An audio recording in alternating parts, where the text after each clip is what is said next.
Now, with the business at hand, I welcome everyone to today's hearing, particularly our witnesses. One hearing will consist of two panels. The first panel will be with Bob Fenton, the Acting Administrator of the Federal Emergency Management Agency.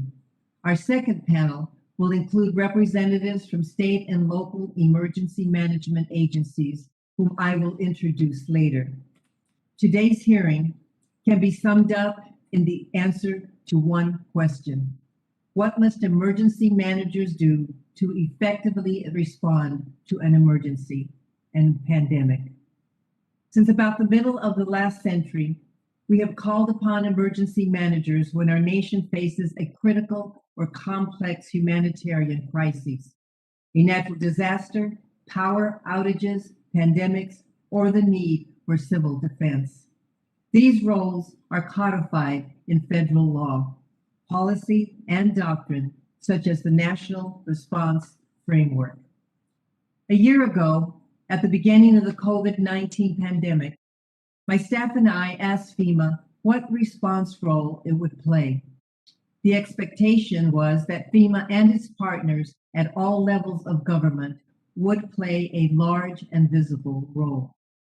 However, inconsistent with FEMA's historical and statutory role, it was not given a role because the pandemic was seen by the previous administration as strictly a public health emergency and not an event requiring emergency management.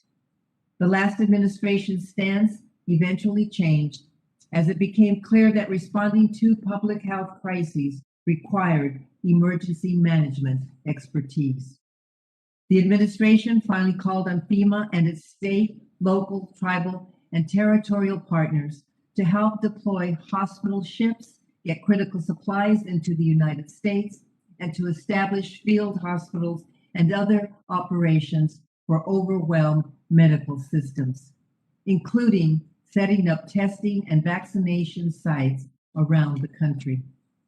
The intent of today's hearing is to look towards the future, using the valuable lessons learned during the pandemic to help us to better be prepared for the next emergency or disaster. Today's witnesses represent emergency management personnel at the local, state, and federal levels who are more than a year have worked tirelessly under difficult conditions to defeat the pandemic. We, the members of Congress, and our constituents are extremely grateful for your efforts. Please extend our most sincere gratitude to your colleagues across the country. I now turn to the distinguished gentleman from Tennessee, Ranking Member Fleischman, for his opening remarks.